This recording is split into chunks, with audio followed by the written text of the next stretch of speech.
So our topic for today is about network and mobile devices.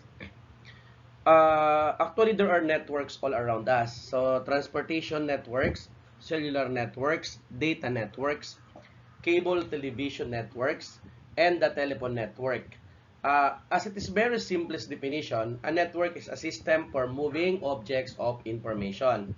In computing, a network is simply an arrangement of computers and additional computing devices that are connected in such a way that they can communicate and share information.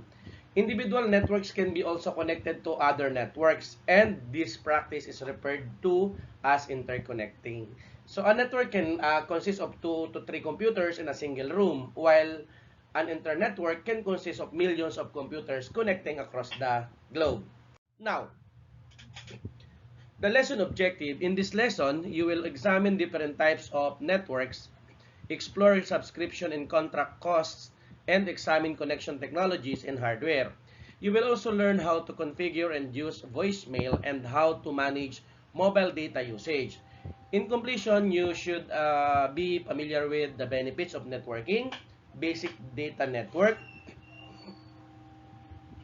how to obtain internet service and broadband technologies and speeds, LAN hardware and addressing, Ethernet connections, Wi-Fi connection and wireless security, basic cellular network concepts and how to obtain cellular service, how smartphones and tablets connect to the internet, and the basic telephone network concept and how to configure and use voicemail. I just want to repeat again. So what is the network? So there are networks all around us, as I mentioned: transportation networks, cellular networks, data networks, cable television networks, and the telephone network. As it is very simplest definition, a network is a system for moving objects for information.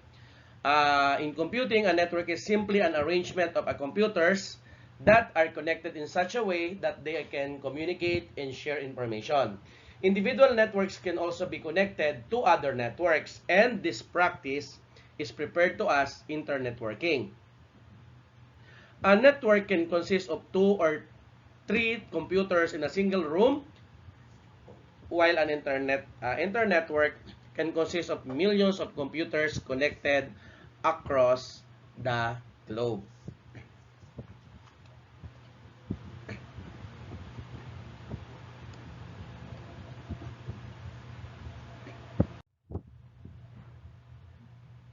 Now, what is a network? When it comes to infrastructure, is of course, we need to accept the fact that infrastructure or IT infrastructure is everything. Networking technologies have been in a state of constant development and improvement since the late 1960s. However, networking becomes practical and desirable and adapted into widespread use only when the proper infrastructure is in place.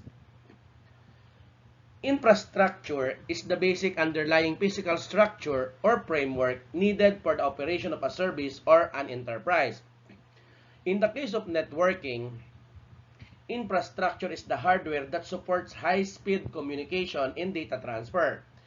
Infrastructure is millions of miles of fiber optic cable, high-powered cell relay towers dotting the landscape, over 1,000 communication satellites in orbit around the Earth, high-speed routers and servers, and exchange points strategically positioned along the internet, and consumer devices capable of participating in modern networks.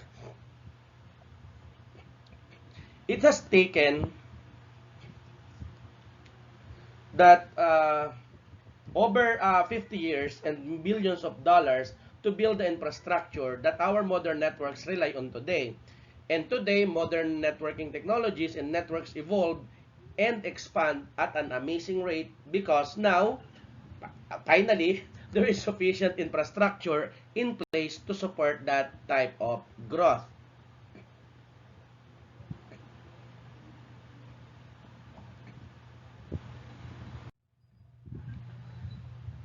Connected is a key, actually, no? You will able to learn about different types of network. Even though these networks are distinct from one another, they also interconnect with each other. Cellular networks, the telephone network, and the internet all interconnected, and since our private, within our homes or school or businesses, networks in computers and computing devices tap into these large networks, and we are all interconnected. So, why network? Why do we need to do a network?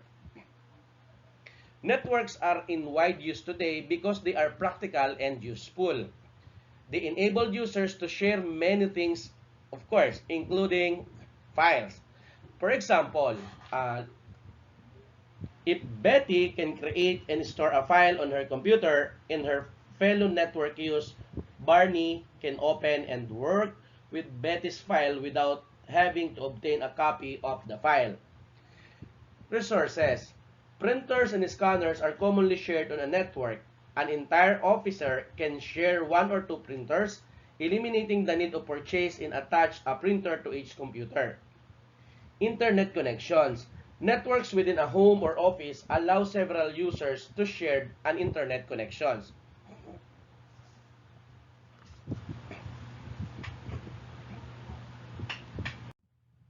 Internet connection sharing. Multiple computers in your home or office can share an internet connection. But what about all those other familiar internet-enabled devices we use daily? Like smartphones, tablets, video game consoles, Blu-ray players, and widescreen TVs all connect to the internet as well. All these devices can share in that single internet connection too. So for this reason, even a single person living alone can benefit from creating a small home network that is connected to the internet with a simple home network. Through that, of course, you can stream audio and video to various devices. You can share stored media such as audio, files, or photographs among your devices. You can share in backup files including documents, pictures, scans, and so on. And you can play games online. Even though your devices are sharing a connection, each device can access the internet independently, and that means the laptop in the kitchen might be surfing the internet, while a tablet in the next room is streaming a video, and the Xbox 360 in the living room is being used for multiplayer gaming.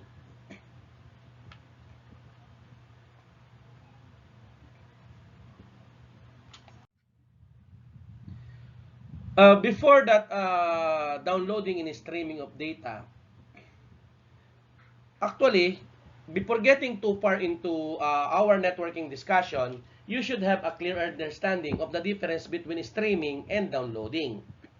When most people talk about downloading and streaming, they are usually talking about audio and video files accessed through sites like YouTube or Netflix, or songs and movies that they have purchased from an online store.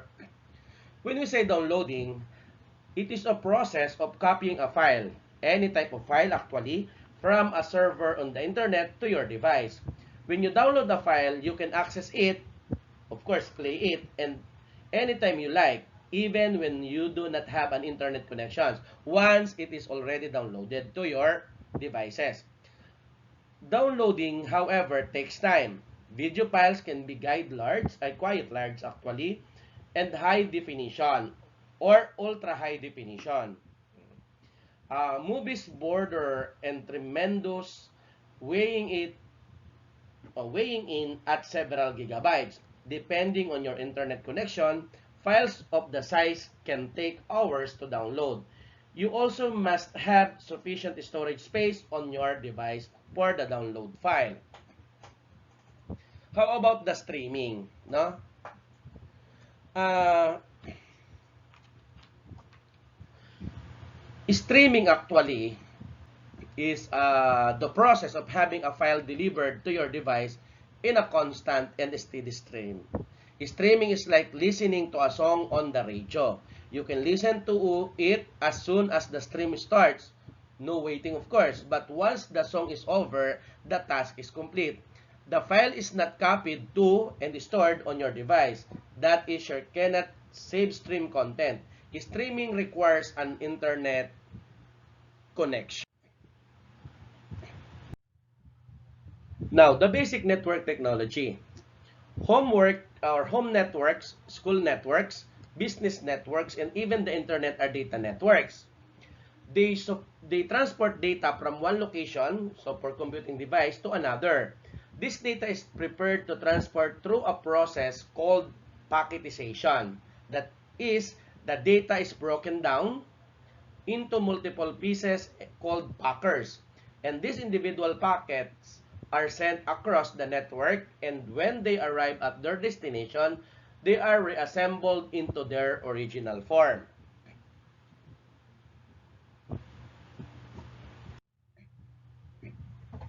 Now, we have what we call TCP/IP or Transmission Control Protocol or Internet Protocol.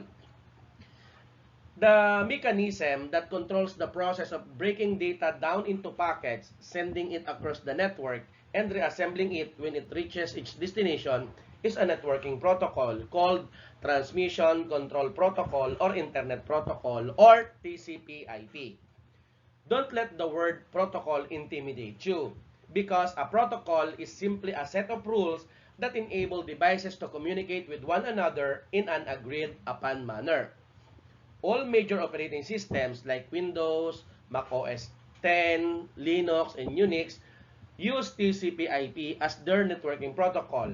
TCP/IP is the international standard protocol for both local and wide area networking, and it is the networking protocol used on the internet.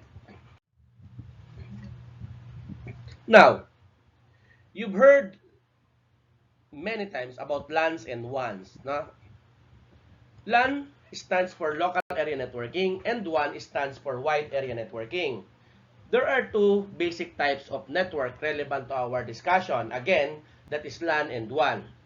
How about LAN? What is LAN?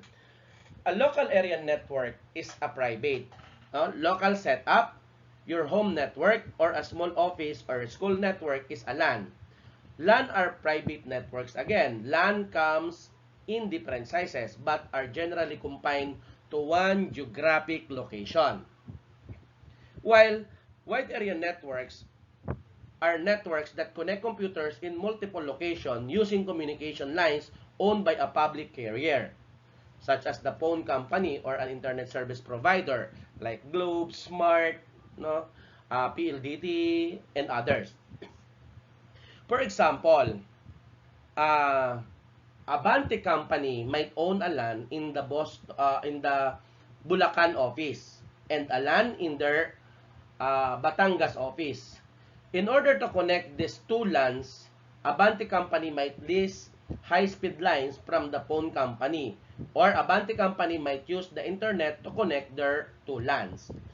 Whenever LANs are connected to one another using the lines of a public carrier, a wide area network is formed. The internet is the largest one in the world.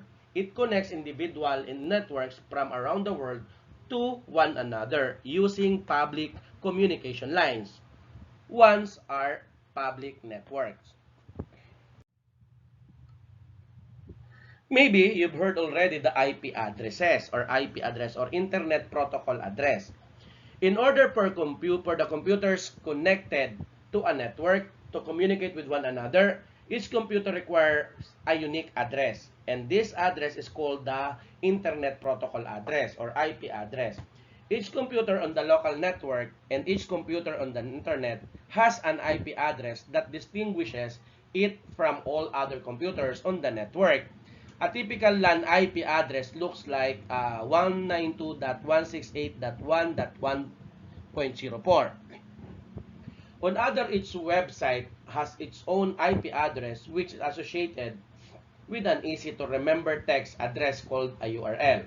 So, for example, the URL www.yahoo.com is associated with the IP address 98.138.952.30. Now, we have also what we call IPv4 and IPv6.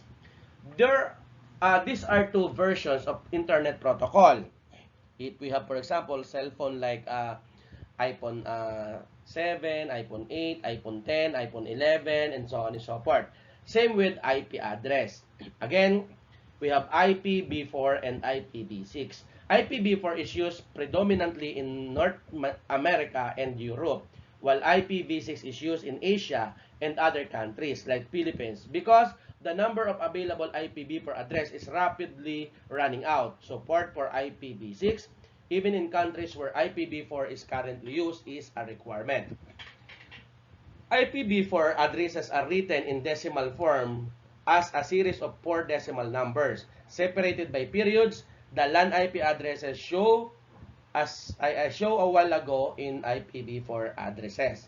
So a while ago we have IP, di ba? IP B4 192.168.1.104. So IT 192, that is first, then 168, that is second, point 1 is another, and the port one is 104. So as I mentioned, it has written in the 4 decimal numbers. IP addresses or IPv6 addresses are written in hexadecimal form as a series of 8 hexadecimal numbers separated by colons. A typical IPv6 address looks like, ayan, as I have here. So it's too long. So at the last part is the 1FFF. And since 2011, all major operating system for personal computers and servers include built-in support for IPv6. Cellular providers use IPv6 addresses in all their 4G networks, which means that all cell phones and other computing devices with 4G capability operate using IPv6 addressing, with optional support for IPv4.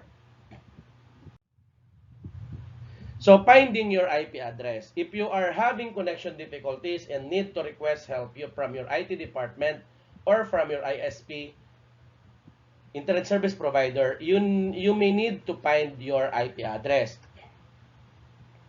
An easy way to find your computer's private IP address is to use a command line tool called ipconfig.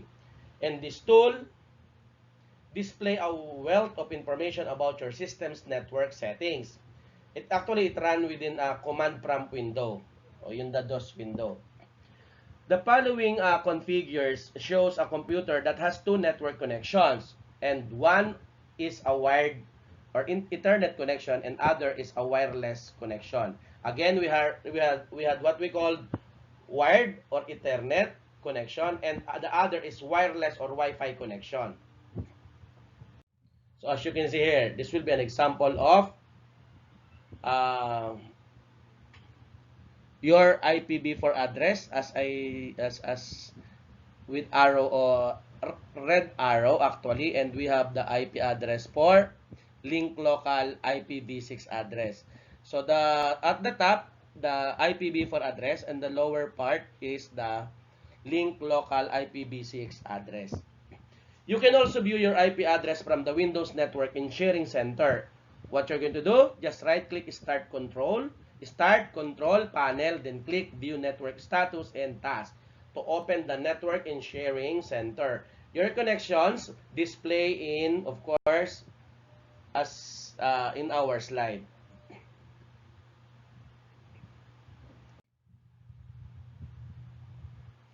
So, finding the IP address, as I mentioned, what will be the process? So, Start Control Panel, click View Network Status. Then, to click click a connection to open a connection status dialog box. Then, click the Details button to view specific about the connection, including the IP address. Now,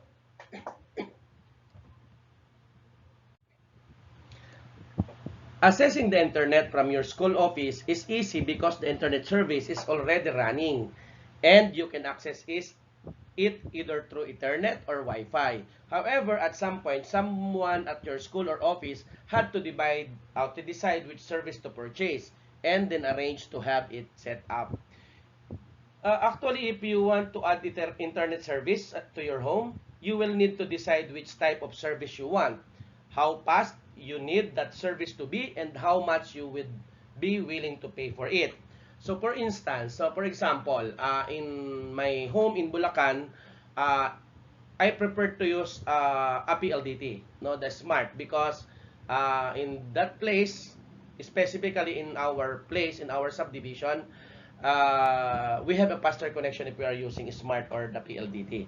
In my other house in Cainta, it is prefer for me to use a globe, no, because it is faster, no, to use a globe connections in our subdivision in Cainta, actually. Now, the service providers. We need to discuss the service providers. If you want to access the internet from within your home, you must obtain internet service from an internet service providers. An ISP is a company that provides internet connections or the public for a fee. No free again. Because in the Philippines, we have different locations with free Wi-Fi or free web connections. The DICT, the government provided actually, but at present it is not for the entire country. Hopefully, Yosek Alan Silor. Okay. Again, typical service providers include phone companies like PLDT as I mentioned, cable TV companies, and satellite cable or TV companies.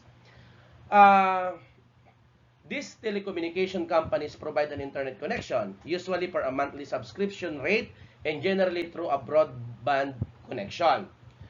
The term broadband is used to describe a fast internet connection, and technically, of course, at speed of 1.544 Mbps or higher. A broadband connection is considered a permanent network connection. That is, a broadband connection is always on, and this is in contrast to old-style dial-up connection, which require a user to establish a connection each time he or she wants to access the network. Dial-up connection are very slow and or no longer in wide use. Now, I will give you the typical broadband technologies in wide use today. Include number one, of course, that is digital subscriber line or the DSL. Actually, I think 5 years ago or 10 years ago when I will be familiar with digital subscriber line. Provider by the phone company. The service runs over copper telephone wiring and provide speed up to 3 Mbps. You must live a certain distance from a phone company which in order to use DSL. And for this reason, the service is not available in all areas. Most providers offer DSL service to 30 to 50 US dollar actually per month and may offer a special package rates for combining with landline phone service. So if it is 50 US dollar in the Philippines, so 50 times 50 to 5 per month, no? We have also what we call broadband cable, no? The broadband cable provided by cable TV companies. This service runs over the copper coaxial cable that is part of the cable TV or CAT AV system. Cable provides speeds up to 30 Mbps depending on the provider, and monthly subscription rates hover between 30 to 50 US dollar. Many providers offer discount for subscribing to multiple services such as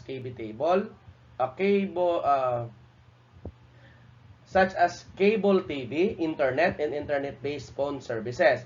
Subscribers in the same neighborhood share a connection with their neighbors and often experience a slowdown in service when other subscribers connect to the network.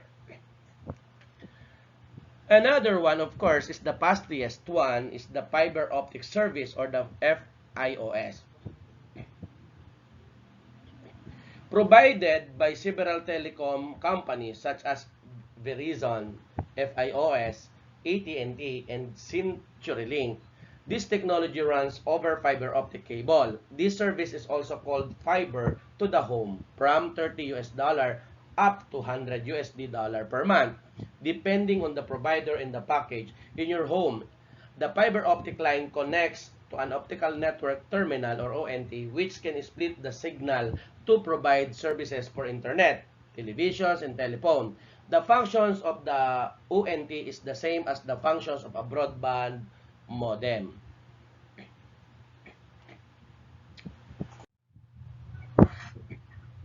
Satellite internet. This technology is provided by satellite communication providers such as HugsNet and Viasat Incorporated.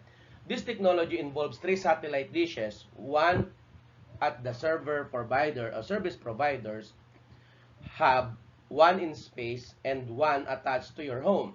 Wireless signals are sent from the ISP to outer space to you, or from you to other outer space to the ISP. Satellite provider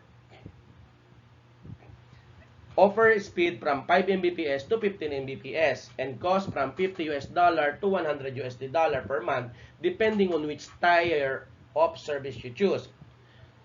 We need to take note that satellite connection are useful if you live in an area where you do not have another broadband choice.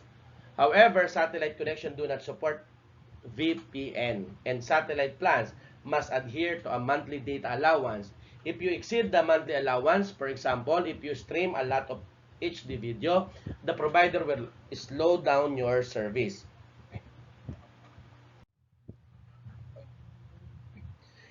I don't know if you've heard also the word blurred lines before this one.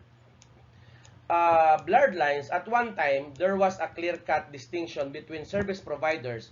You got phone service from the phone company and television service from the cable company and so on.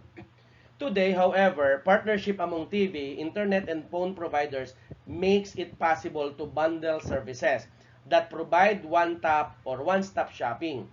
For example, you can purchase television, internet, and phone services from DirecTV, a satellite television provider, or from Cox Communication, a cable TV provider, or from CenturyLink, a phone company provider.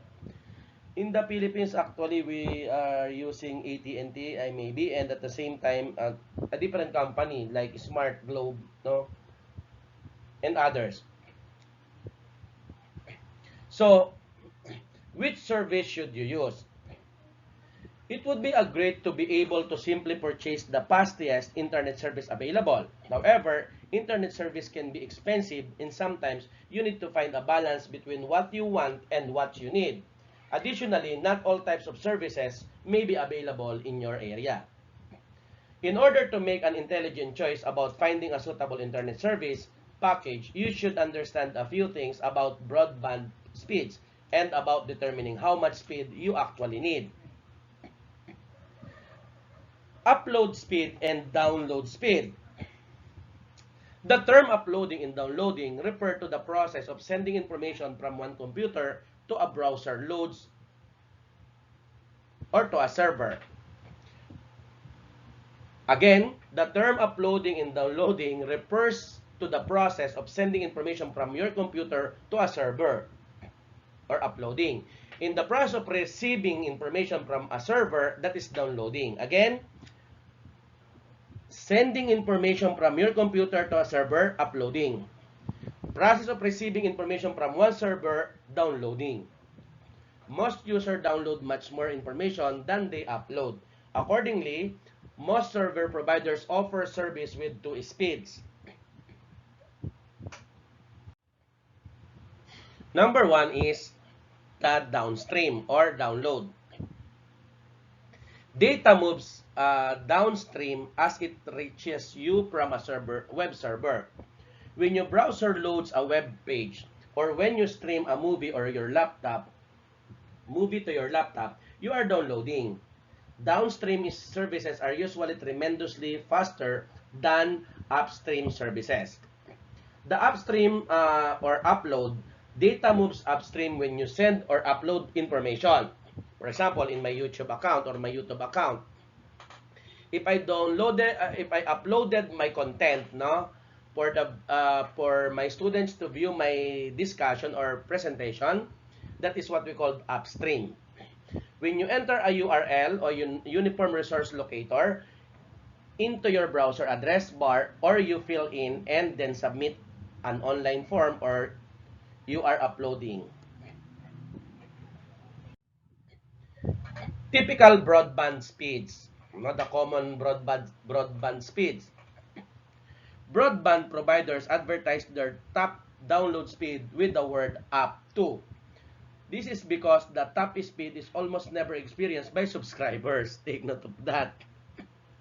Why do broadband speed always say that, okay, actually sir, 5 up to 10?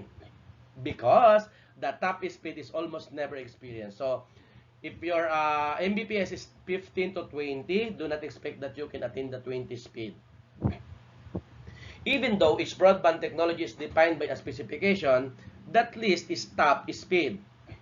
The speed is theoretical, meaning if all network conditions were perfect, the technology could operate at the cited top speed.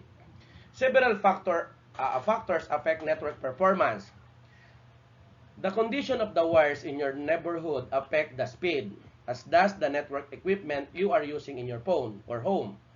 If you subscribe to a shared service such as broadband, cable, or satellite, you will experience slower network response time when more subscribers access the network. The following table summarizes typical broadband speeds and generally monthly subscription cost.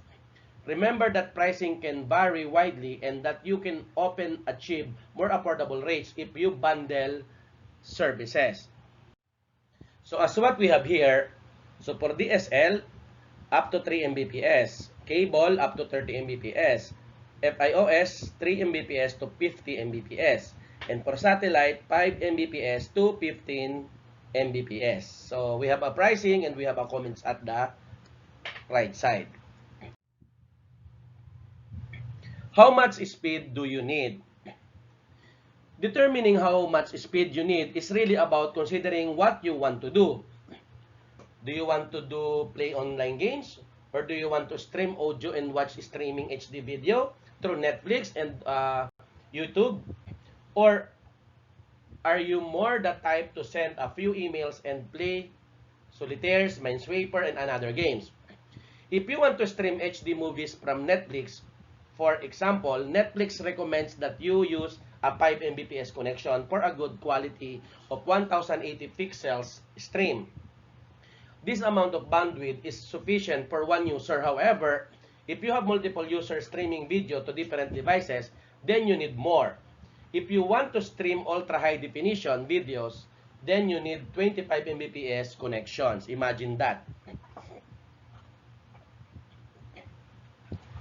In United States, actually, suggests that 10 Mbps to 25 Mbps connection is reasonable for household that stream video. If you are a heavy data user, you may want to increase your connections up to 50 Mbps.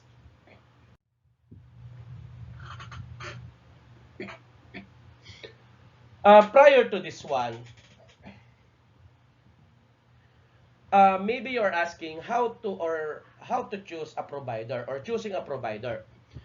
When it is time to choose a provider, there are several things you need to or you can do to ensure you make a good choice. Again, number one, determine your service requirements. If you know how much bandwidth you really need, you know which services you can roll out. For example, if you don't plan to simultaneously stream 3 UHD movies to 3 separate devices in your house, then you probably don't need to pay an extra money for a FiOS connection. Number two, find out which services are available in your area. Number three, do some homework. Look at various provider websites to view their pricing plans or call and talk to a representative. But don't forget to investigate whether bundling different types of services can save your money. Most plans are on a subscription basis. but some may have contract requirements. That is, you may be required to maintain service for a set of amount of time, such as a year or 2 years. Most commonly in the Philippines, 2 years actually. And may have to pay a fee for breaking the contract early. Watch for data caps. A data cap is limit on monthly broadband usage, while satellite providers have capped usage for a while. Some cable DSL providers have begun imposing caps, some as low as 50 GB per month, and sometimes 20, 80, 100, and so on their plans. If you stream a lot of video, you have exceeded the cap and you may be charged on overage fee.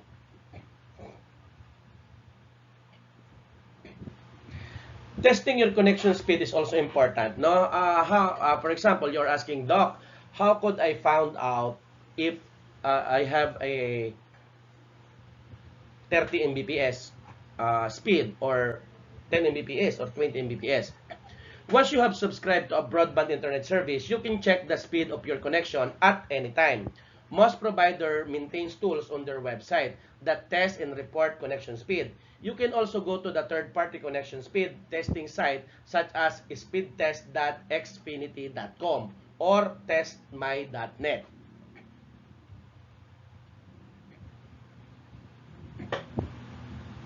Now, connecting the internet to your LAN. Regardless of the technology used to get the internet connection to your premises, the setup inside your home is pretty standard. You use a modem to connect to the service provider's network. So we have what we call broadband modems, the modulator, demodulator. Modems is an acronym, stands for modulator, demodulator.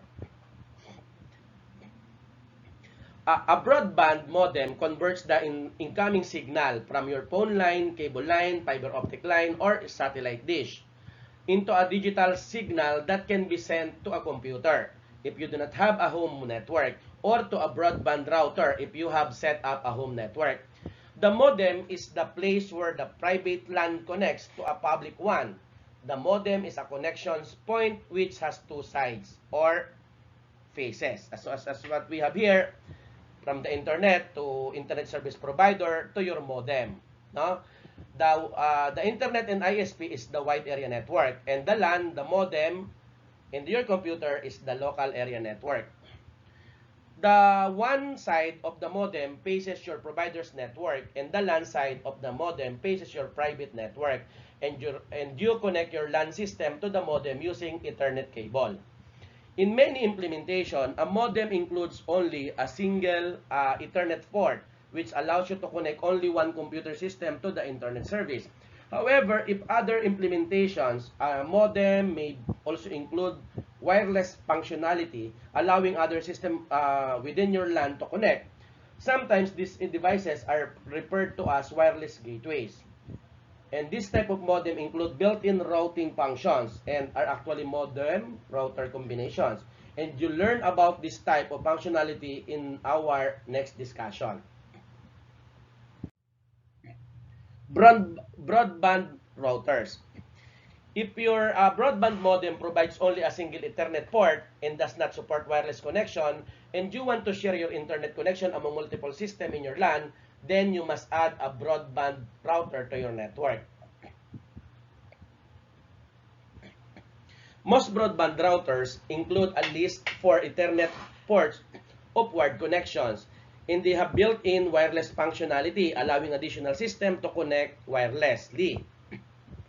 In setups where you are use broadband router, you would plug the router into the Ethernet port on the modem and then connect the computer systems to router. If you notice, guys, notice that in this configuration, as what we have here, the routers comes between the modem, of course, which provide the link to public network, the internet, and the computer system devices on the private LAN. Part of a router's function is to connect different networks. Broadband routers come in wired only and wired wireless version. Wired only routers function as a hub for the devices in your wired network, but cannot provide service for a wireless devices. Wireless routers, on the other hand, combine a wired network router with a wireless access point, and these devices include 4 or more Ethernet ports for wired connections.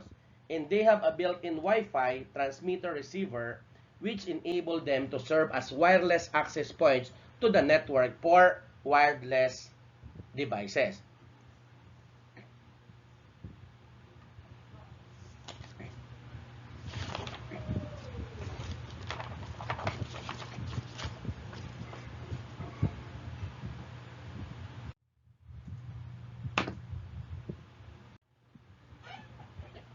Public and private IP addresses. Again, what is IP? Internet Protocol.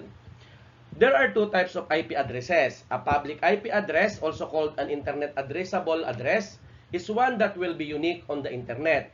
You must use a public IP address to participate on the Internet. A private IP address is one that is used within the LAN.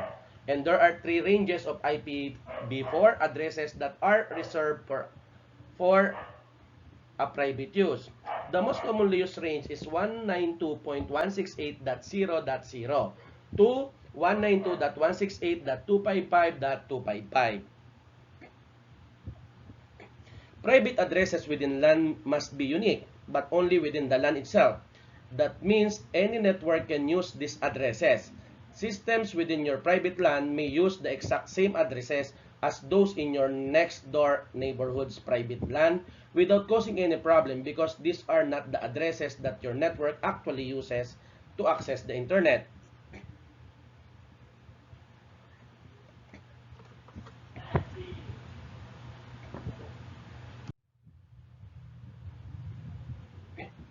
I have a private address. How do I connect to the internet? When you purchase internet service from an ISP, you get one internet addressable or public IP address included with the purchase service. The internet service comes into your home through your broadband modem or modem router combination. Remember that broadband modems routers have two phases. One phase connects to the internet and other phase connects to your private LAN. The broadband modem router also has two IP addresses, one for the external or wide area network internet connections, and one for local devices to connect to across the local area network. On the one side, the modem router gets the public 1 IP address when it connects us to the ISP. Actually, you can find your public IP address by visiting a web-based IP address lookup service such as whatsmyipaddress.com. On the LAN, on the LAN side or local area network side, the modem or routers perform several functions, including but not limited to the following. It assigns private networks addresses to the systems connected to it, usually 192.168.1.x, thus establishing an internal local area networking. It uses a technology called network address translation or NAT to replace the private IP address used by a system on the LAN with the internet addressable IP address that was provided with the purchase of internet service. Actually, the private network addresses are also commonly used inside corporate LANs. A corporation may list several public IP addresses that can be used on the internet and then translate private network addresses into public ones when internet access is required. Network addresses translation occurs in the same way as it does on a home network. Although a corporate LAN might use different hardware like proxy, servers, firewalls, and others. If you want to view your public IP address, ayan, I have the link here. No? Your system use while on the internet. There are several websites that will support your IP address to you. Okay, yan po yung as what I have here. Visit http://get-site.ip.com, or you just simply click this one, www.myipaddress.com.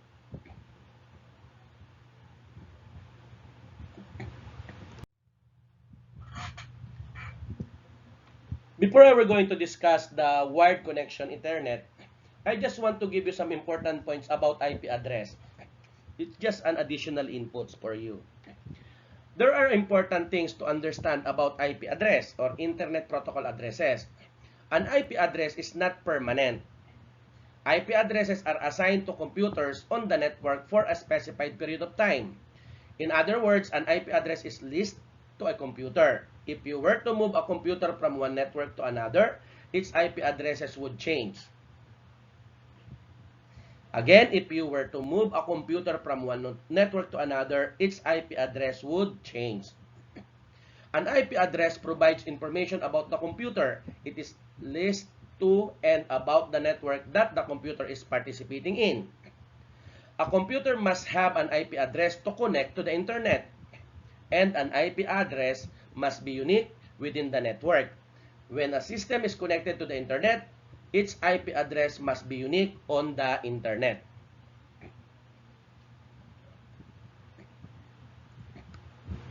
Now, we're going to discuss the wired connection Ethernet. As I mentioned earlier, a wired connection to a LAN is called an Ethernet connection because it uses a networking cable called an Ethernet cable. Using a wired connection provides the fastest and most secure connection possible within the LAN. An Ethernet standards in cables. Ethernet is a network cabling protocol transmitting data across a LAN. You use Ethernet cables to connect computers and other devices to wired connection points in your network, such as LAN ports in a wall plate or on a router. So, for example, I am applying now for a Globe home Wi-Fi connection. So, therefore, they can provide me a wall plate or a router. An Ethernet connection can transmit data at one of three standard speed. So, of course, we have a gigabit Ethernet moves data at 1 Gbps. Another fast Ethernet moves data 100 Mbps. And the other one is 10 base T Ethernet moves data from 10 Mbps. Except for the older 10 Mbps Ethernet standard, Ethernet networks are faster than most wireless networks and they are more stable. Of course, maybe because you do not have to worry about signal interference. And more secure, of course, because the signal are not sent through the air where they can be intercepted. Ethernet connections are recommended for transmitting important and sensitive data. They are also ideal for high volume streaming, such as streaming high definition video from the internet. Now, cable is important, no? Ethernet cables are manufactured in different number grades or categories. Each cable grade is referred to by its category and number. So, for example, category 5 or Cat 5, Ethernet cables can reliably transmit signal over a cable length of about 300 feet or 100 meters. If you need to cover more distance, you can use two cables with an Ethernet switch in between them. The following cables are most commonly used. So as I have here, Cat 5 supports data transfer to 10 Mbps and 100 Mbps. Cat 5e supports data transfer at 10 Mbps, 100 Mbps to 1 Gbps. Cat 6 supports data transfer at 10 Mbps, 100 Mbps, and 1 Gbps to 10 Gbps.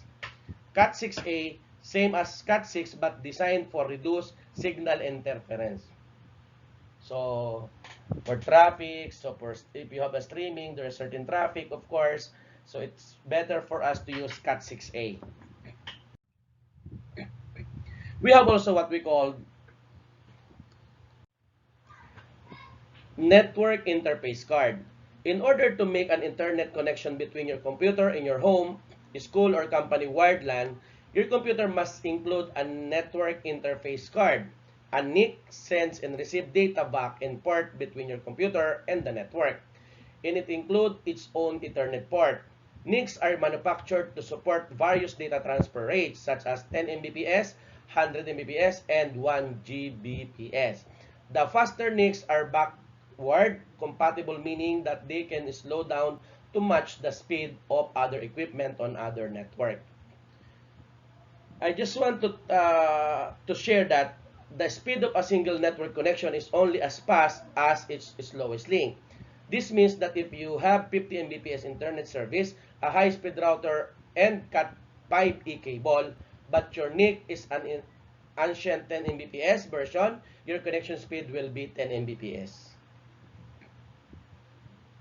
So, the speed of your connection depends on your NIC. Even if you have 50 Mbps with Cat 5e cable, but your NIC is at 10 Mbps, still, you encountered a slow connection. So, if you have 10 NIC Mbps, therefore, the connection is, your speed is 10 Mbps also. Even, again, if you have 50 internet service Mbps.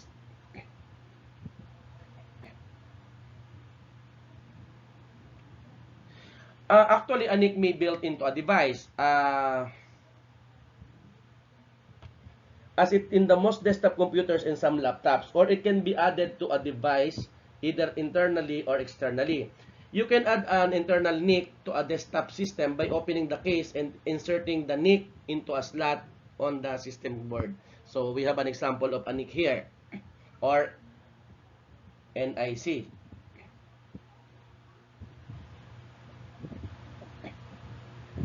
Then, you can add an external NIC to a computer by connecting one to an available USB port also.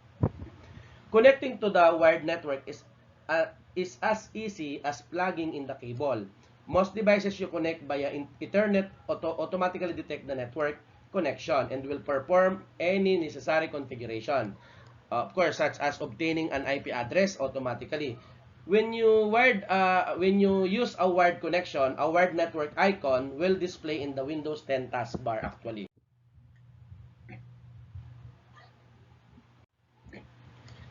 The advantages and disadvantages of wired connection. On the plus side,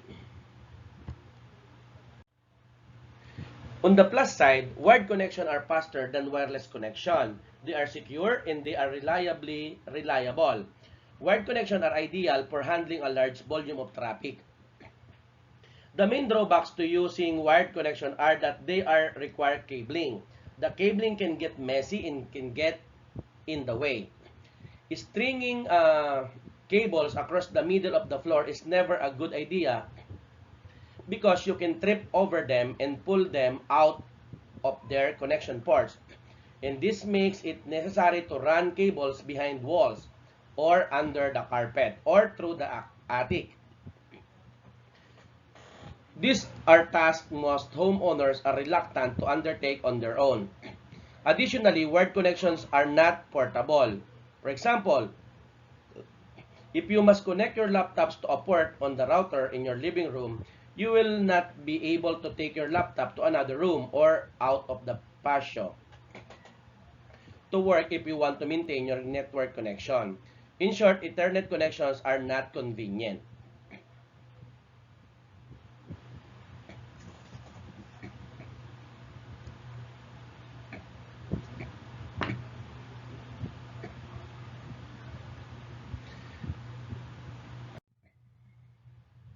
When should you use an Ethernet connection? Although Ethernet connections are not convenient, there are times when using this type of connection makes sense. So, if your computer or other Ethernet-enabled device does not include wireless capability, then the only way you can participate in the network is to use wired connection. Even if the router is a wireless router, it will still have Ethernet ports on the back.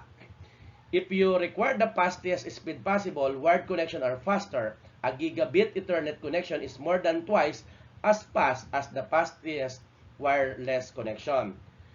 And of course, this make wired connections a good choice for streaming video again. No, if you want to stream HD videos to your Ethernet-enabled wired screen TV, a wired connection will give you better performance.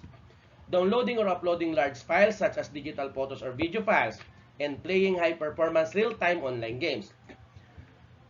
If you require guaranteed reliability, wired connections are not subject to the type of interference that wireless signals encounter. If you require security for transmitting sensitive and or private information, wireless connections are secure. Even though you can take steps to secure a wireless network, they are inherently insecure, and financial institutions and large corporations usually do not allow wireless connections in their networks.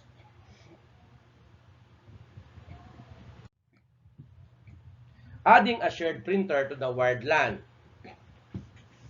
Within a LAN, a shared printer is one that is directly connected to one of the computers in the LAN. For example, if you have a printer connected via USB to your desktop PC, you can share that printer with the other computers on the LAN, regardless of whether those other computers connect via internet or via Wi-Fi. Actually, any computer on the LAN that shares a resource such as connected printer or a file storage location is referred to as a host. Sharing a printer is a simple matter of enabling printer sharing on the host computer. To activate printer sharing in Windows 10, navigate to the Network and Sharing Center, then click the Change Advanced Sharing Setting link. So as what we have here, no? We have a diagram or a table, change sharing options for different network profiles. So Windows creates a separate network profile for each network you use. You can choose a specific option for each profile. So we have private, guest in public, domain, and all networks.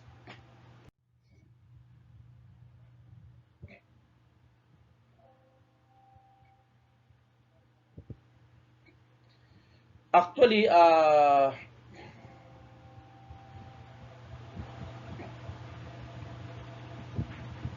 prior to this one actually, no, the advanced sharing page provides access to different network profiles on your computer. You just simply click the arrow to display the option for the private network profile. Across to the file and printer sharing section and select turn on file and printer sharing. Okay, so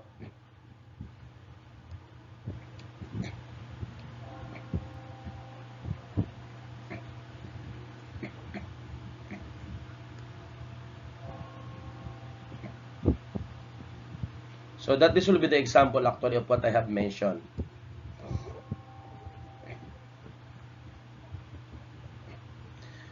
So right after that, next navigate to control panel homepage, then click view devices and printers. To open the device and printer page, which allows you to view and configure the devices connected to your computer, right click the printer you want to share, then click printer properties. To open the printer properties dialog box, click the sharing tab, then click the share this printer checkbox. When you elect to share a printer, you may choose to install additional printer drivers on your system. Doing so makes the drivers available to use other who want to connect to your printer. Click apply and then click OK to save your setting.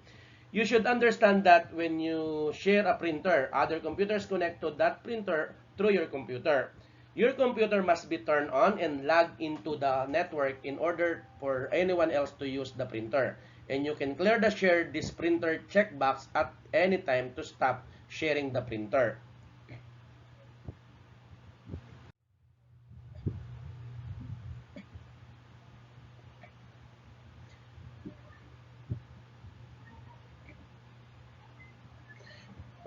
Wireless connections or Wi-Fi or wireless fidelity. Wireless networking is a form of networking wherein systems use their Wi-Fi capability to send and receive radio transmission over the air instead of over wired cabling. Wireless networking occurs in two distinct modes. We have what we call ad hoc and infrastructure. Ad hoc is a systems communicate with one another directly using their Wi-Fi capability. In this mode is highly insecure and it does not provide access to the internet. Infrastructure system connects to the network through a wireless router or access point and communicate with each other and with other systems on a wired Ethernet network through the router. This mode of communication can be secure and it provides internet access. Most modern broadband routers actually include wireless capability, uh, which means they can be used to create wireless networks. And these are infrastructure mode networks. All wireless devices that join the network communicate with the router, not directly with one another. Because the router is also central connection point in the local area network. This type of network is called wireless local area networking, or WLAN. Devices connected to the WLAN can communicate through the router with one another and with systems that are connected to the LAN via Ethernet. Adapters, signals, and bands. Devices that participate on WLANs or must include a wireless adapter, which in the device that transmit and receives the radio signals.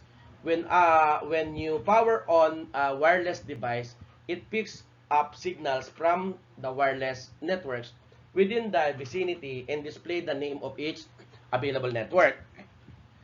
Um, Most handheld devices like smartphones and tablets have a wireless adapter built in.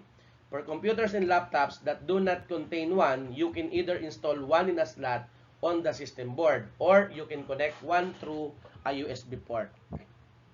A USB wireless adapter, of course, is the common USB, no?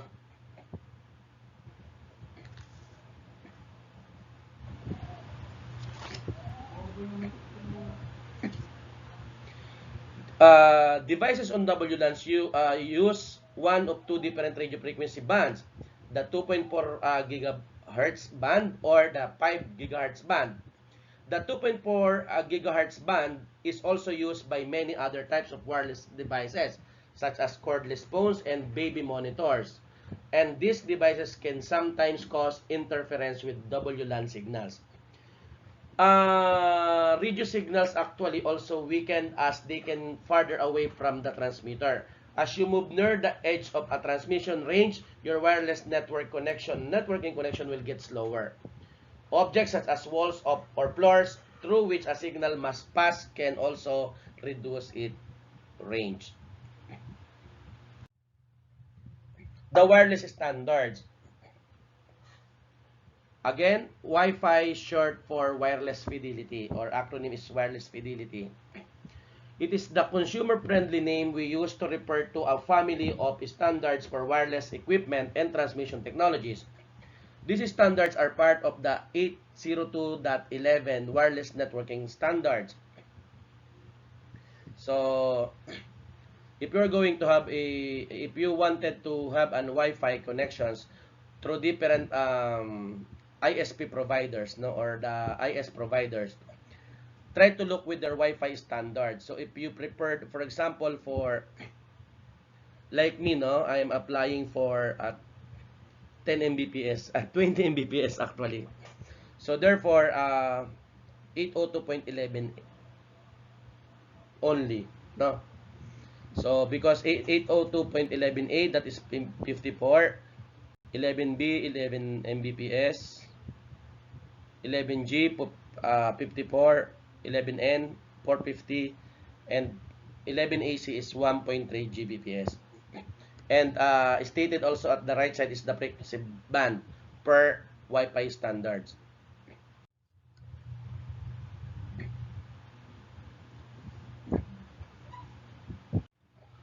Now, wireless equipment that is compatible with multiple Wi-Fi standard is often identified by multiple suffixes. For example, you might see a laptop ad that includes the spec 802.11b/G/N wireless. This means that the built-in Wi-Fi adapter will work with 802.11b, 802.11g, and 802.11n. As is the case with advertised broadband speeds, the top speeds are theoretical maximum rates. The throughput rates you experience will be lower than the maximum rates. The wireless security, because wireless networks use radio waves to send and receive information, they are susceptible to eavesdropping. interception, and unauthorized access. For this reason, it is highly recommended that you secure your wireless transmission and use secure wireless network whenever possible. Wireless transmission are secure using the following mechanism. We have WIP, the 64-bit. This will be the first security mechanism available for wireless networks. It does not offer strong protection and today is considered obsolete. However, some very old wireless hardware will not support more advanced security schemes, and so WEP is the only option. We have what we call WPA, and this was the first phase of improved wireless security, and it works with many older wireless devices. And the latest one is the WPA2. Provides the most secure wireless transmission, but it requires modern wireless equipment. All new wireless network hardware supports WPA2, and some older hardware supports it as well. You should always use the strongest level of wireless security supported by your wireless hardware. Whenever you connect to a secure wireless network, you must provide a passkey, also called a passphrase or a network security key. And this is a wireless equivalent of a password. Now, so why should you use wireless connections? No?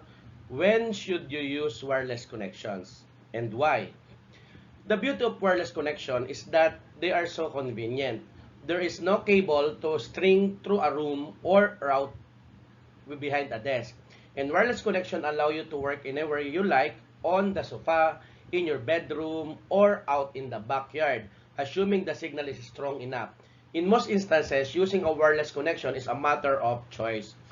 The only time you might find yourself forced to use a wireless connection is when you have a device that includes wireless capability, but does not include the Ethernet port and does not include a connection port such as USB or USB port. Where you can attach the external NIC, and most tablets fits this description. In connecting your computer to a WLAN, of course, your wireless adapter will scan the area for nearby wireless network. In Windows 10, available wireless network display in a pop-up menu or window when you click the available network icon in the taskbar. So as what we have here, click a network to select it, and then click the connect button to connect to the network. If the network is secure, as you can see here in our presentation, no, you will be prompted to enter the passkey or network security key. No? So at the right side. No? Type the network security key in the box, then click next to have your system authenticate with the wireless router. When you have successfully connected to a wireless network, the network icon in the taskbar display like what we have here. No? Once you connect to a WLAN window, skip the setting and configures the connections to connect automatically whenever the network is in range. You will not be prompted to enter the passkey again unless the network administrator changes the passkey or you specifically tell Windows to forget the connection setting. To connect to a WLAN on a Mac, follow the steps. So at the right side, as you can see, click the Wi-Fi symbol on the toolbar at the top of the screen to display a list of available networks. Select your network from a list or from the lists. When prompted, enter the passkey for your network and click OK.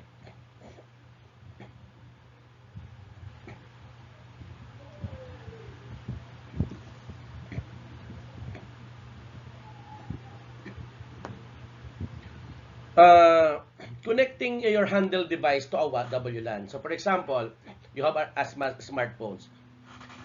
Tablets and smartphones include a built-in wireless adapter that allows them to connect to a Wi-Fi network when one is in range.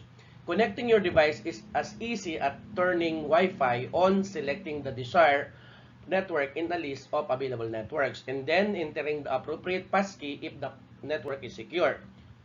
The public Wi-Fi hotspots are generally not secured, take note of it, which means that you cannot or you can connect to them without entering a passkey. complimentary wireless service at a hotel often requires a passkey, which is provided to you by the hotel staff when you check in. To connect an Android device, first tap Apps, tap Setting, then tap Wi-Fi. The available network should display on your screen. So, secure network display a lock icon. You must enter passkey to connect to a secure network. Tap the network you want to connect to and enter the passkey if prompted. After you type the passkey, tap Connect.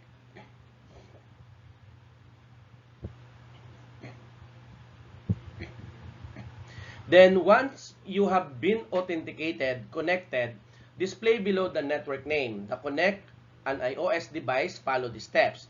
So, for example, if you are, in an iOS device, a while ago, the smartphones. By this time, how about if we use iOS device? From your home screen, go to the setting, locate Wi-Fi. Turn on Wi-Fi. Your devices will automatically search for available Wi-Fi networks. Secure network display a lock icon. Tap the name of the Wi-Fi network that you want to join and enter the passkey if prompted. Tap Join. After you join the network, you will see the check mark next to the network and Wi-Fi connected indicator.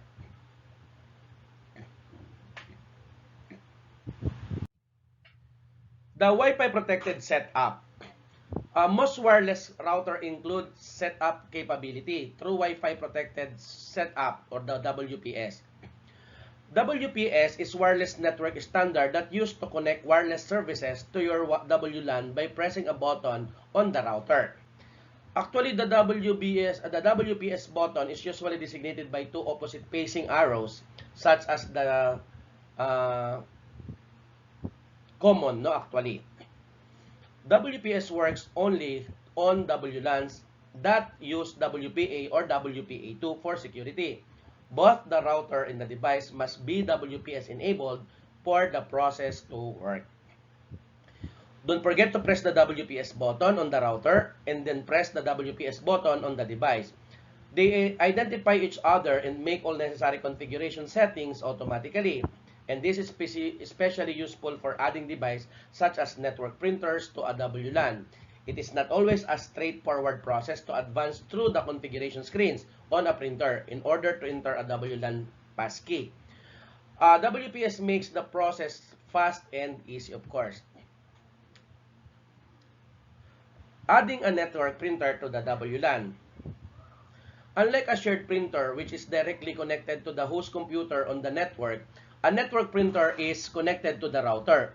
All systems on the network can connect to the network printer through the router.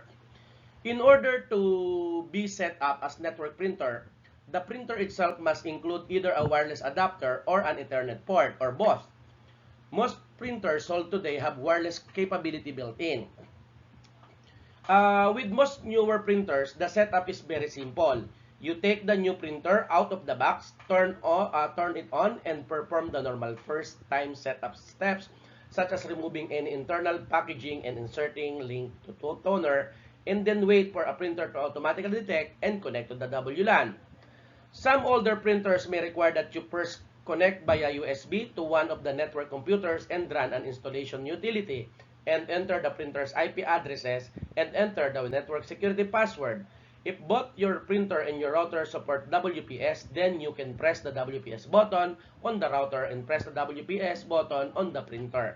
And wait for them to establish a connection automatically. Once the printer has successfully joined the WLAN, you can disconnect the USB cable. Connecting to a network printer. Once the printer has joined the wireless network, it should appear as printing option for all computers on the network. For some older models, it may be necessary to manually install the drivers that ship with the printer on each computer that will use the printer.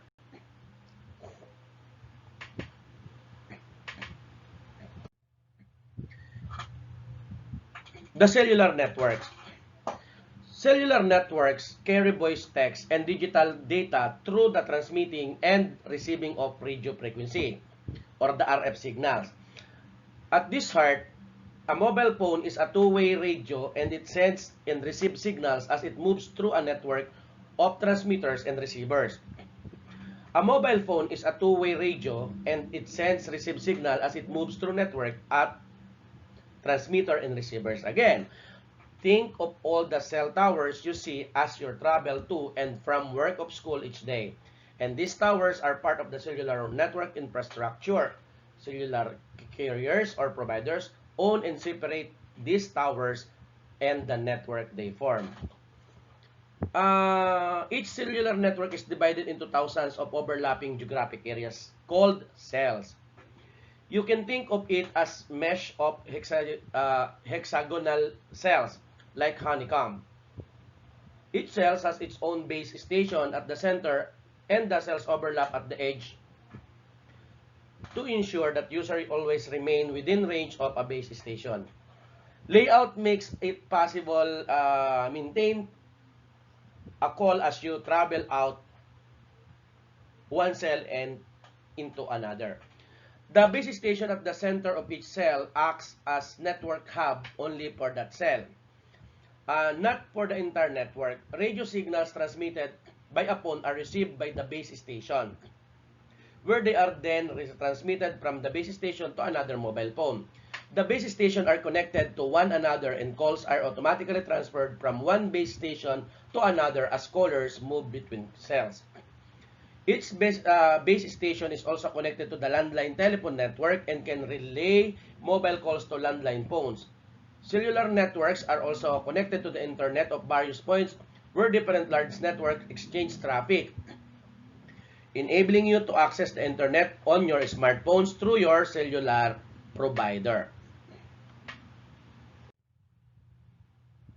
Of course, we are familiar with cellular generations, all about the Gs. Okay? In almost any discussion about mobile phones, you hear G. G stands for generation. Mobile phone technology is continually evolving as more cell towers and relay stations are put into place, providing the required infrastructure to support newer standards and faster speeds, and as more sophisticated phones are developed and put into widespread use. Now, modern generation cellular networks are, we have 3G, the third generation.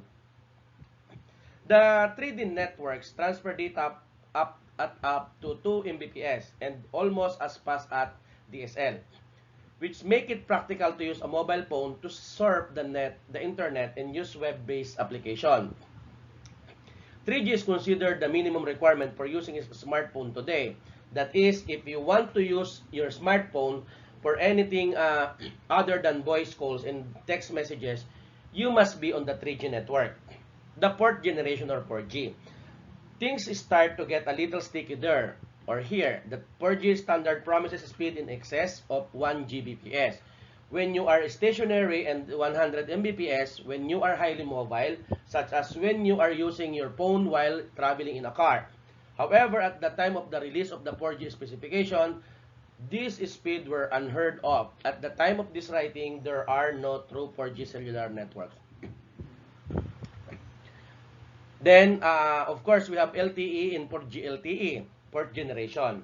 LTE stands for long-term evolution. You are always hearing the LTE words. LTE stands for long-term evolution. LTE devices were originally marketed as 4G technology, but they delivered nowhere near the promised 4G speeds. They are, however, significantly faster than 3G, and the telecommunication governing body determined that LTE products could be marketed as 4G. LTE is the fastest cellular technology and the average speed of today's 4G LTE networks in the US is around 24 Mbps, which is fast enough to stream audio and video and give us a satisfactory use experience. Note that 4G LTE coverage is available in large metropolitan areas, but outside the coverage area, 4G LTE phones pull back 3G. But of course, as of today, we have 5G. No? When you build it, they will come. That has been the driving ethos behind the 5G network build out. But now, CSPs need to know exactly where those new subscribers will come from and which 5G services will most spark the desire. To answer this question, actually Nokia conducted in-depth research where more than 3,000 customers or consumers in market where 5G is already deployed in the US and the UK and South Korea. But in the Philippines, of course, we started already to use the 5G. Completing a parallel survey on enterprise perception of 5G, this major new study reveals that consumers expect from 5G which services they most want to receive and how they'd like to receive them. No? So they want 5G when they understand it. Demand for 5G enhanced mobile broadcast increase significantly when consumers understand what it is and what it can do for them. Based on research, 80% of consumers who understand 5G want it compared with 23% of those who aren't familiar with. They are willing to pay more than 5G. Over half of survey respondents said they'd be willing to pay more for 5G. Focus group participants, however, said they look carefully cost at different provider offers. This suggests that cost will be considered for adoption but not a barrier to it.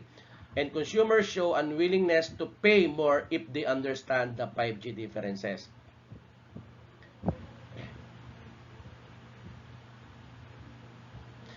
Actually, the 5G mentioned that is fixed wireless access. The consumer see 5G, the FWA, available alternate to wired broadband. And respondents were overwhelmingly interested in FWA in the home, with 70% rating in the appealing, even higher than others.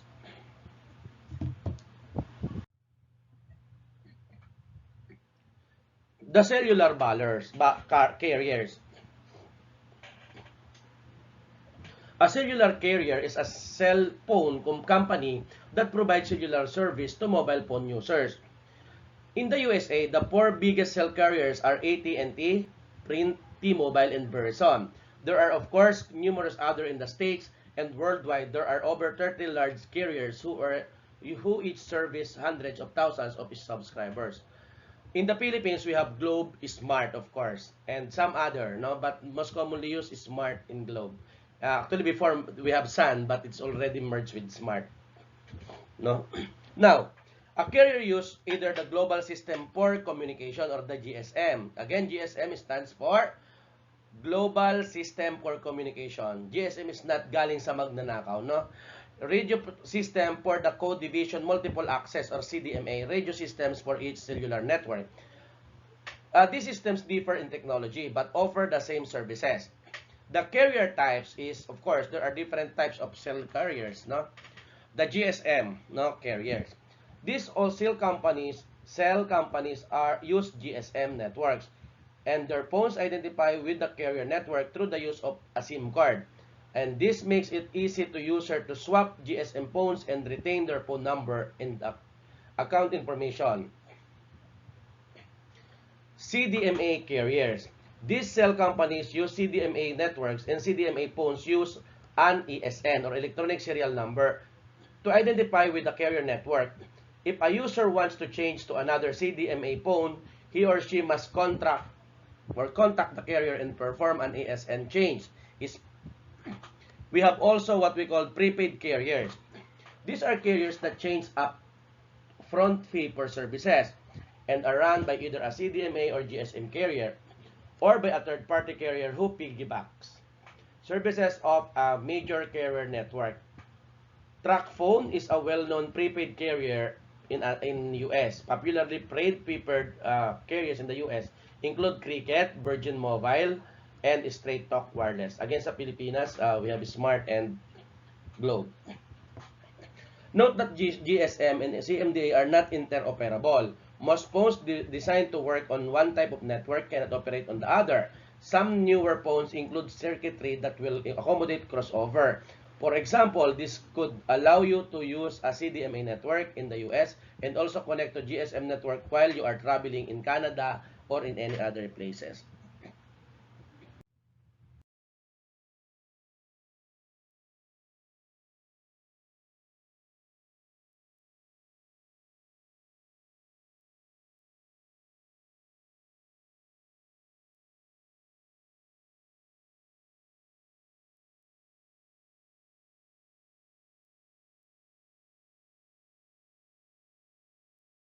and are run by either a CDMA or GSM carrier or by a third-party carrier who piggybacks service of a major carrier network. TracFone is a well-known prepaid carrier in US. Popularly prepaid carriers in US include Cricket, Virgin Mobile, and Straight Talk Wireless.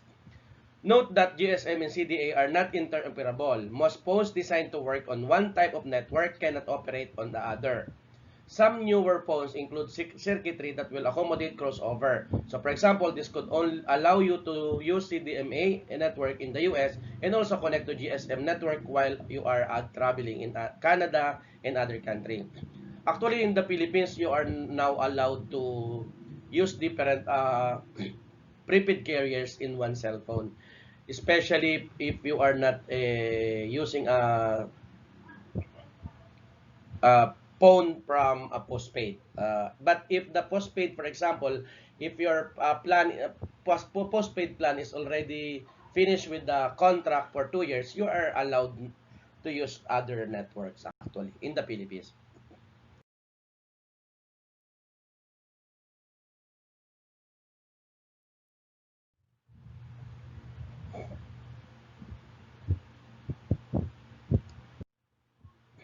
Network coverage.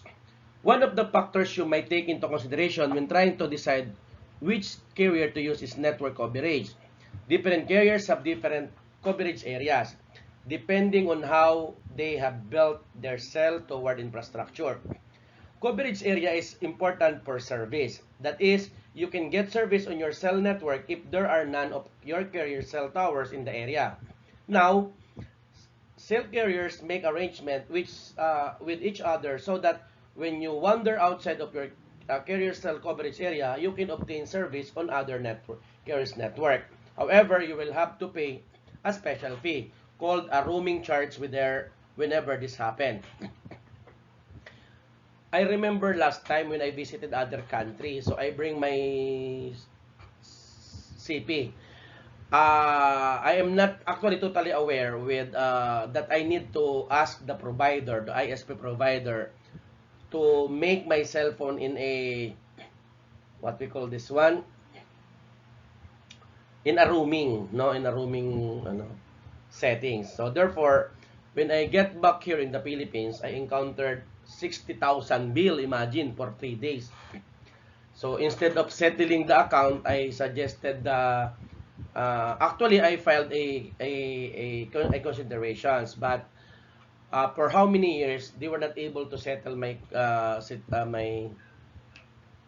concern. So therefore I already decided to cut the network, and at present I couldn't pay the amount since still they were not able to provide me an answer to 60,000 actually for my account that I need to pay in Sun Cellular actually. So how cellular service differs from internet service? Okay, in these days when you can make phone calls over the internet and surf the internet on your phones, you may ask how cellular service differs from internet service. The primary difference is a matter of mobility. Internet service comes to your home or school or office, and that is where it stays. You may connect to it from different areas you of your house or office or campus, but the service comes to your premises at one location, and you must be on the premises to use it. For all intents and purposes, internet service is stationary. The cellular service, by its very design, travels with you and is available anywhere your provider has a cell network. When you wander outside of your carrier cell coverage area, your phone can roam and use service from other carrier. Cellular service is truly mobile.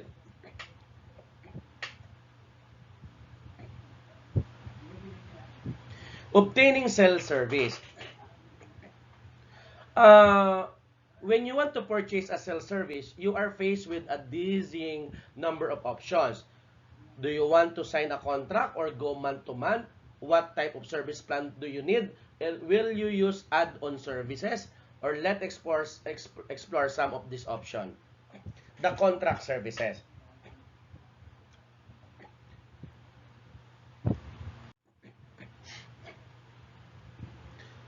Large cell providers usually provide coverage on a contract basis and require you to honor the contract.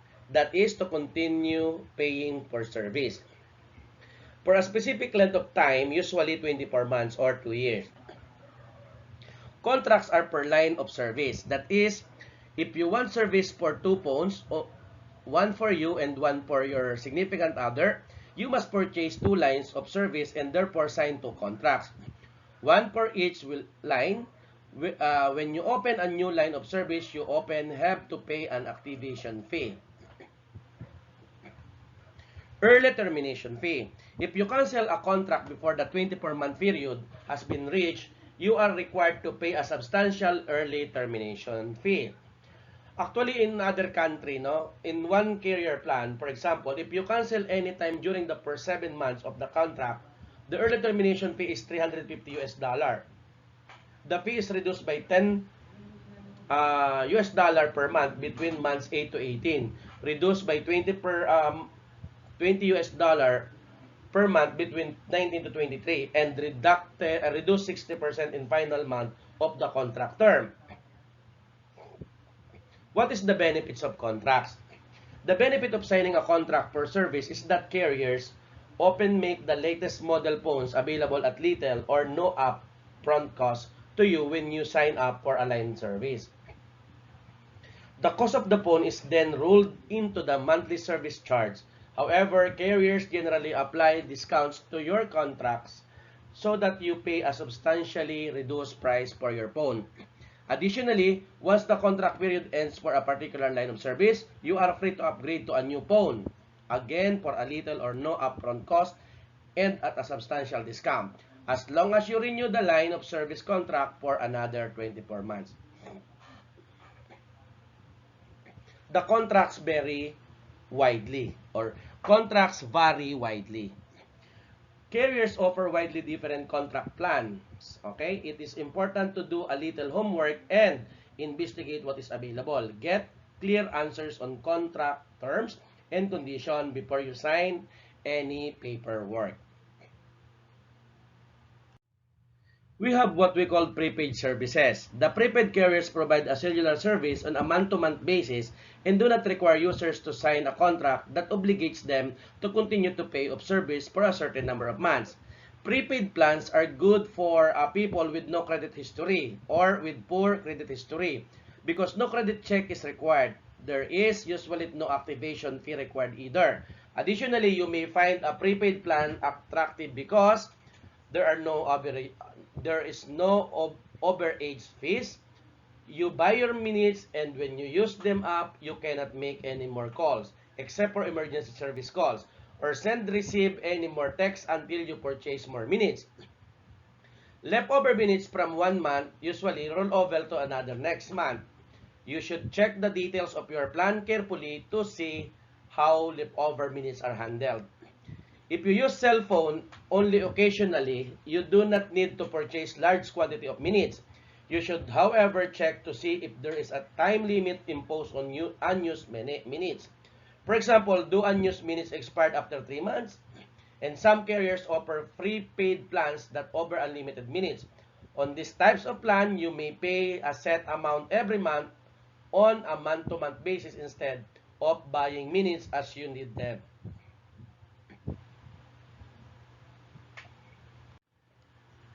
Cellular service plans.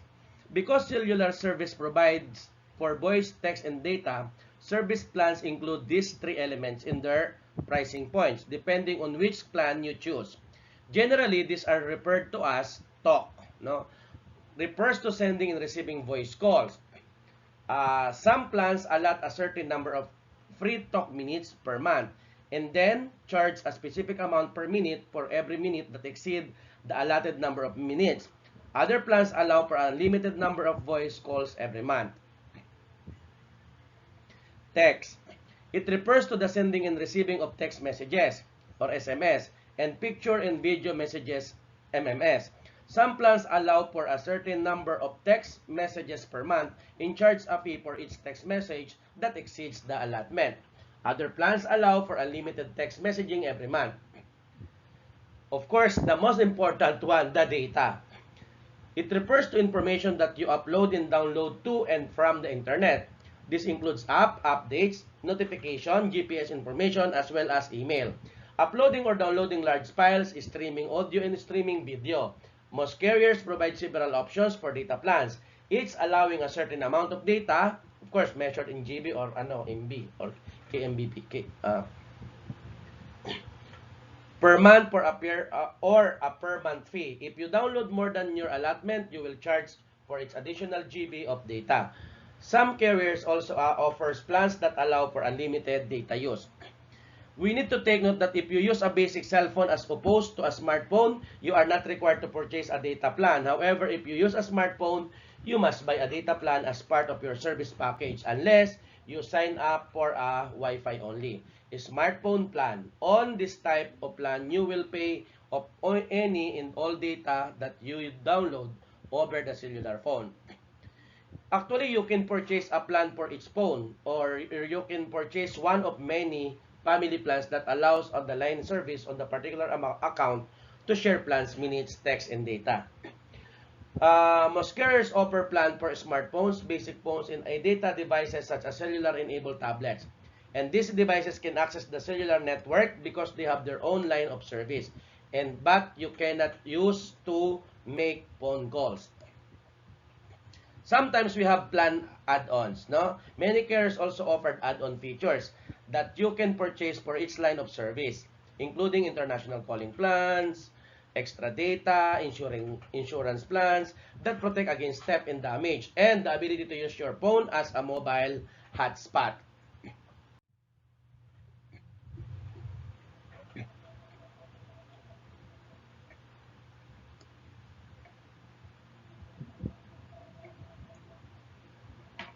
Cellular devices. Cellular devices connect to your carrier cellular network. Each device must be recognized by the carrier network, either through the SIM card or the ESN number programmed into the device. Devices include basic cell phones, smartphones, and cellular-enabled tablets. The smartphones, we are already discussed smartphones to a certain extent in a previous lesson. In this lesson, the thing to consider about a smartphone is that they are designed to keep you connected 24/7. An average use installs and enable apps on a smartphone that broadcast location and GPS information, receive notification night and day from email and Instagram and Facebook, look for Wi-Fi networks, look for Bluetooth devices, and so on. They are active devices and usually need to be recharged every night. We use them for doing work. We use them for communication, and we use them to carry our insurance cards and coupons and address books and phone books. We use them for entertainment. We use them for social activities like taking pictures and video. We use them for shopping, and we use them to pay at the cash register. It can be argued that smartphones are more like computers with voice calls capability that they can are like phones with computing capability. They are complex, expensive, and if we are not vigilant, they can consume enormous quantities of our time precisely because they keep us connected. They bring an endless stream of information to our hands, and sometimes they are difficult to put down. They can make it difficult for us to disengage. The basic cell phone.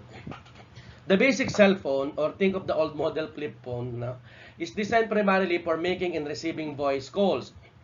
The quality is sometimes better than what you can find on a smartphone. The basic phone is also less expensive, more durable, and they can survive quite a few falls without becoming unusable or crack a screen. And a single charge can last from 3 days to a week. Additionally, they are smaller than smartphones. Simple to use because you need only flip it open to answer it and flip it close to hang up.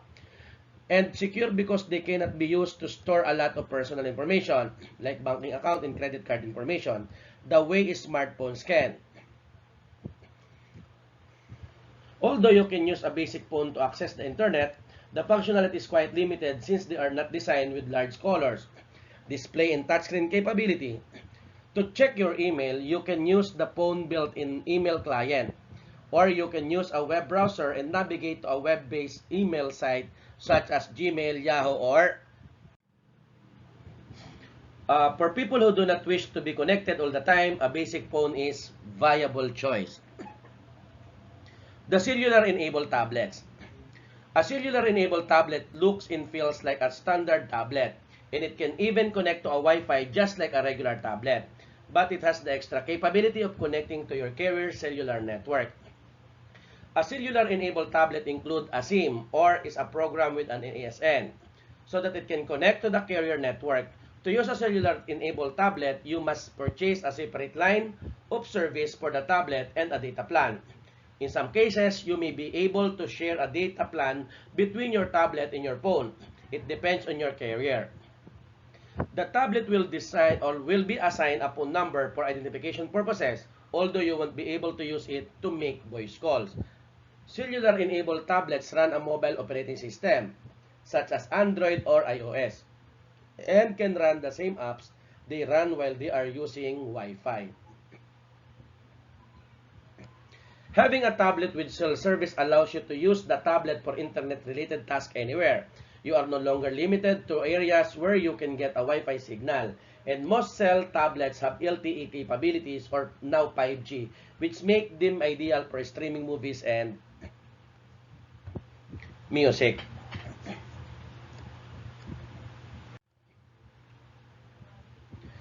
Mobile data. When a smartphone, cell phone, or cellular-enabled tablet access the internet using the cell carrier's network, all data that is uploaded and downloaded is referred to as a mobile data. Anytime you download an app, look at your email, surf the internet, or check up on friends on Facebook,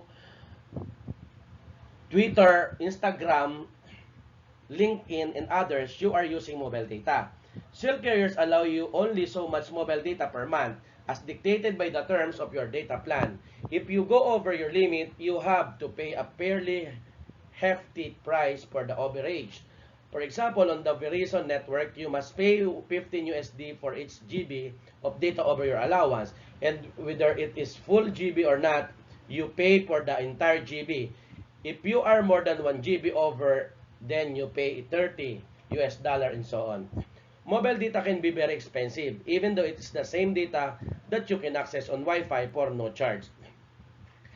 On some plans, if you exceed your data allowance, your carrier will slow down your connection speed of the remainder of the month, and you may not be able to use all of your phone's features like visual voicemail.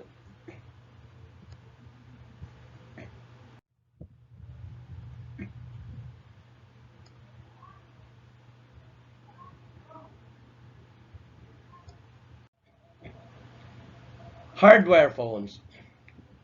A hardware phone or landline phone is connected to a telephone jack in the wall using a standard telephone line or copper wiring. The telephone jack is connected to a local telephone switch which is connected to the rest of the telephone network. The phone may be fixed or cordless.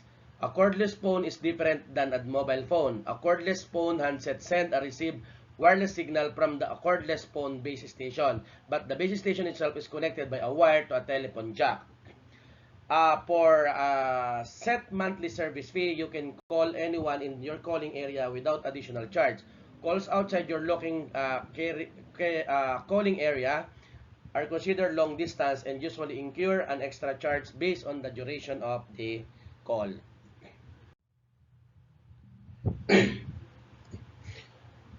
Prior to that, I just want to discuss the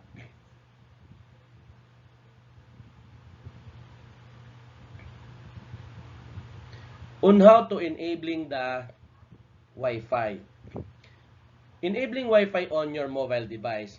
Smartphones and tablets have built-in Wi-Fi capability, and on many smartphones, Wi-Fi is turned on by default. This is convenient because Wi-Fi is faster than 3G data connection. When you perform internet-related tasks over Wi-Fi, the uploading and downloading of files takes place through the WLAN instead of through mobile data. That is, tasks performed over Wi-Fi do not impact your data plans instead of through mobile data. Tasks is performed over Wi-Fi do not impact your data plans allowances. Using Wi-Fi whether possible makes a lot of sense, especially if you consume a lot of online media. Viewing photos on the web pages and streaming music and video will quickly eat up your available data. If you use your phone or tablet to watch a lot streaming movies or television show, it must more cost effective to use Wi-Fi. If there is no Wi-Fi available, then the phone switches to the cellular data network. To enable Wi-Fi on your Android device, tap apps, then tap settings, then tap Wi-Fi. Tap the button on the top of the screen to toggle Wi-Fi on. Select and connect to WLAN. To enable Wi-Fi on your iOS device, tap settings, then tap Wi-Fi. Tap the bottom at the top of the screen to toggle Wi-Fi on. Select and connect a LAN.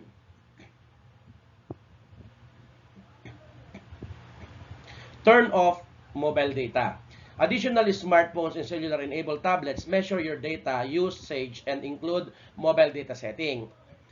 As what we have here, this figure shows the data usage screen on an Android phone. Notice that you can enable or disable setting to limit mobile data usage and to generate alerts concerning mobile data usage. You can temporarily turn off mobile data to prevent apps from using the cellular networks to send and receive data. Turning off mobile data forces data services like email, web browsing, and push notification to use Wi-Fi. You can only scroll down the page and view the amount of data used by each app. How to turn off mobile data on your Android phones. Tap apps, tap setting, then tap data usage. Tap the mobile data button to turn mobile data off. Confirm that you want to turn off mobile data by tapping OK. Turn off mobile data on your iOS device. Tap settings, then tap cellular. To the cellular data button to turn mobile data off.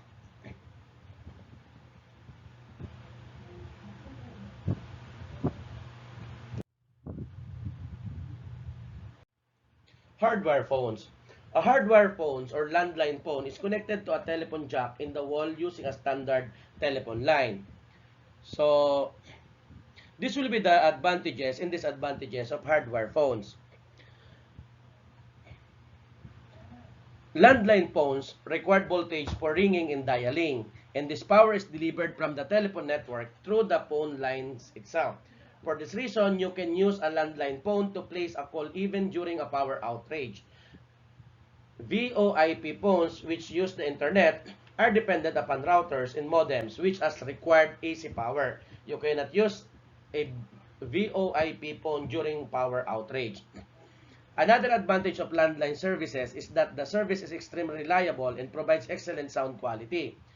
In fact, landlines are so reliable. Residential and business alarm systems are tied in to a landline and place a call to the alarm company and or to emergency services when a break-in is detected.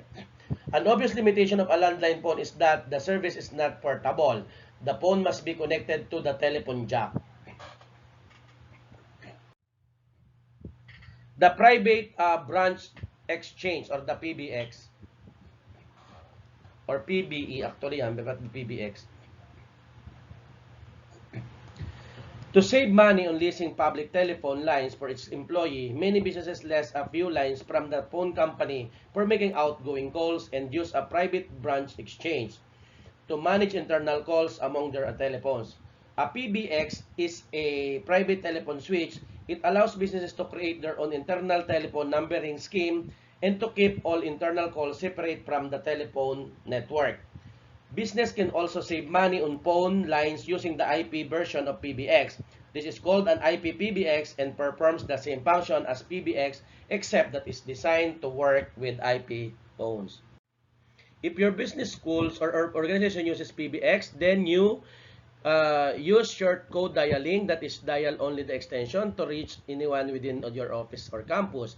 Dial an access code such as 9 or 0 to access an outside line to make a call outside your office or campus. The business telephones. Because business typically use more advanced phone features than home users, because phones have a different design and appearance from residential phones. The buttons and specific key press sequences for performing certain tasks differ from one make and a model to another. But for the most part, you can perform the following functions by taking the described actions. Put a call on hold. Press the hold button. When you are ready to resume the call, press the hold button again. Transfer a call. On most business phones, you can transfer a call by selecting the line you want to transfer, pressing the transfer button, waiting for a dial tone, and then dialing an internal extension. You would then wait for the party to answer, then press transfer again, and then hang up. On phones that do not include a transfer button, you press the flash button. Wait for a recall dial tone, actually 3 beeps and then a dial tone. Dial the number to which you want to transfer the call. Wait for the party to answer and then hang up. If the person you are trying to reach does not answer, you can press the flash button again to return to the caller. Create a conference call.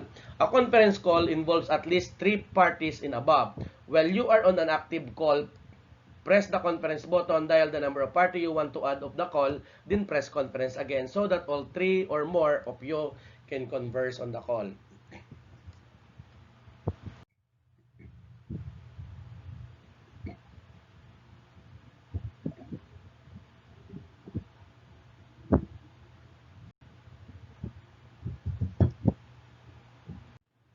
Voicemail. It is a centralized system used in businesses for sending, storing, and retrieving audio messages. Residential and cell phone services plans also include voicemail capabilities. In a business phone system, each extension is usually linked to a voicemail box. When a party calls a number and the line is not answered or is busy, the call is sent over the voicemail box. The caller will hear a greeting message previously recorded by the user. This message can give instruction to the caller to leave a voice message or may provide other options such as paging the user or being transferred to another extension or to a receptionist. Voicemail system also provide notifications so the user to alert them when they have received new voicemail messages. Most systems provide multiple ways for users to check their voicemails, including accessing the voicemail box through a PC or from a landline phone or even a mobile phone.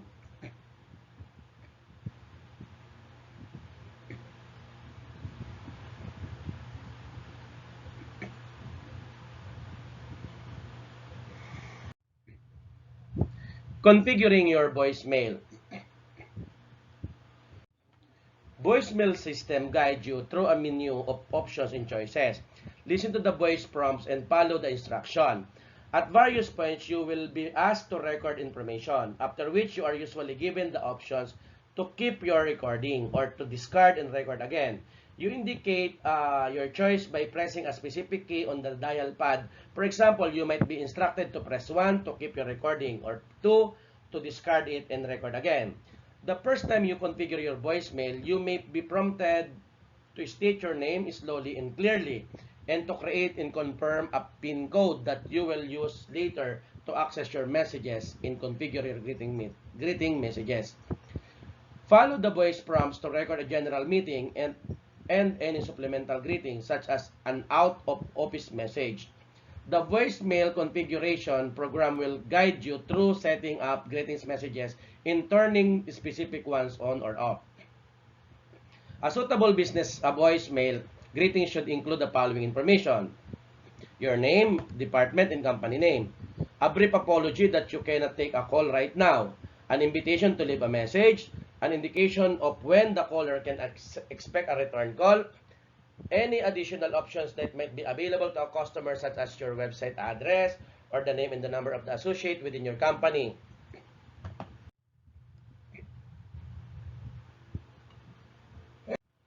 The personal or business, a voicemail greeting for a personal phone number can be less formal than one that you use for a business number. However, if you use your mobile phone for both business and personal calls, you should ensure that your greeting is suitable for both types of callers. Retrieving your messages. Most phones show a notification when you have new unheard voicemail messages. On some phones, red light illuminates. On other, a voicemail message icon displays. You may need to dial a specific number or press a button to call the voicemail system. You may then be required to enter a PIN to access your message. Follow the voice prompts to play your messages. After you have listened to a message, you are usually given the options to erase the message or save it in the message archive. You can retrieve and replay archive messages at any time. Your mobile phone will display an icon when you have new message, as I mentioned. Mailbox full. If you receive a high quantity of voicemail messages and do not clear out your voicemail mailbox, the mailbox will become full and callers will not be able to leave the messages. The mailbox will remain full until you listen to and clear out the existing messages.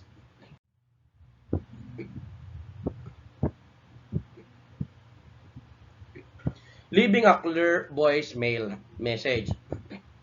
Many people press up then prompted to leave a voicemail message, especially when making a business call, and hang up the phone instead. A little preparation can help alleviate this issue. Before you place your call, prepare in advance a sentences or two that summarizes the nature and purpose of your call. A clear and understandable voicemail message is much more likely to get a response than one that rambles on and on. Additionally, plan to include the following items in your voice mail message. Identify yourself by first and last name, and if appropriate, state the name of the company. State the numbers or number at which you can be reached, and if appropriate, during which time frames.